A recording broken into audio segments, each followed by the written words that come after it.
This is KTVO's Good Morning Heartland.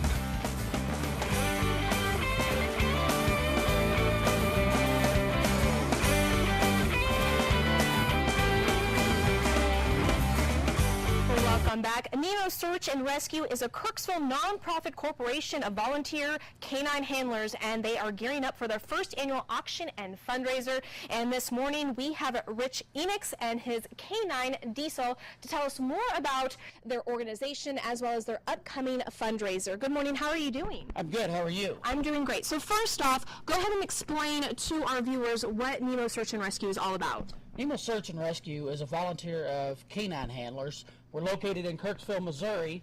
We're totally nonprofit. Okay.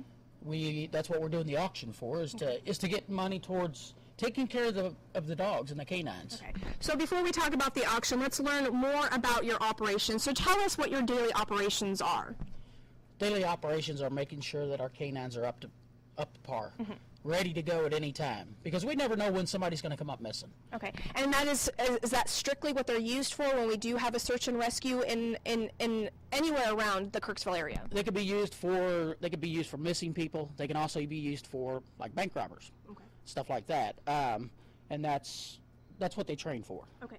So now, do local authorities get in contact with you when they need assistance? How does that work? What local authorities will do is they will call NEMO Search and Rescue, and they will actually deploy us. Okay.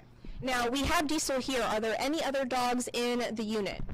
There is. There's about 3 dogs right now that we have in our unit. All right. So let's learn more about Diesel. I heard you giving some commands, and they're in German. So kind of give us a background and the training that is involved to get him to where he is today. He was taught in German, and that was kind of interesting because I had to learn German. So he is a Czechoslovakian dog. Okay. His mother was a Czechoslovakian prison dog. Daddy was Russian Border Patrol, and his grandparents were wolf dogs. So he has all the things for a making of a great search dog, mm-hmm, and the drive is just there. Okay. He doesn't understand give up. Right. You know. And so earlier this morning we did catch some video of him actually searching for a person missing. So kind of just talk about that. What kind of commands do you give him? How does he know that he needs to go search for somebody? What we will do is usually when we're doing a search, we will have an article. Let's say it's a shirt, a pillow that the guy had slept on, stuff like that. We'll use that for a scent article. Well, we take that, we let the dog scent off of that, and then he takes and he finds the scent and tracks that scent. Diesel right now, he is one that is nationally recognized through 2 organizations, which is American Working Dog Association, also Heart of America Police Dog Association, certified in wilderness tracking, trailing, urban, disaster, building search, everything like that. So when he's not on the job, where does he live? Is he considered a family to you? He is. He's my personal pet. Okay. He's my personal dog. He goes with me pretty much everywhere. Okay. So you said that you had to learn German in order to communicate with them. What other type of training do the both of you need to go to in order to get and be a part of a search and rescue team?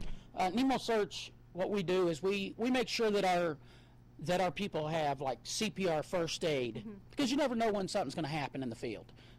They have incident command systems. They have to know how that works. They also have wilderness training, urban search training.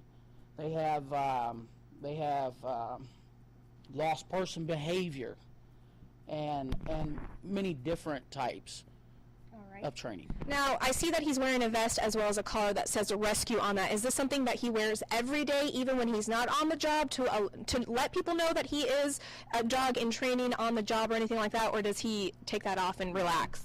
He takes that off whenever he is, yeah. Whenever he's not on the job, he takes that off, yeah. Okay, all right. Yeah. So now we do have your first upcoming fundraiser taking place later this month. It will be taking place on September 21st. So kind of just tell us a little bit more about your effort with that fundraiser. Well, what we're having the first annual auction. Okay. It's going to be September 14th. It's going to be at the McMain Auction House, mm-hmm, on Highway 6 West. Okay. What we will do at 1 o'clock, we're going to have lunch. Okay. We're going to have Sloppy Joe's chili hot dogs. All right. And Diesel even agrees with that. And of course, you'll have some items up for auction that people can We will. pay for, and again, that will go towards the operation and training for these animals. Yes, after we get done with the lunch, we'll have a silent auction. Okay. Then we will also have a live auction. All right. And Perfect. We are running out of time, so I don't mean to cut Oh, you off. no, So what we'll that's do is we'll post everything on our website at heartlandconnection.com, and I also heard Diesel moaning, which I mean, he's probably tired. So again, we'll post everything on our website at heartlandconnection.com. Thank you so much, Rich, for joining us this morning, and thank you so much for joining us. We hope you have a great day, and we'll see you right back here tomorrow morning at 5:30 a.m.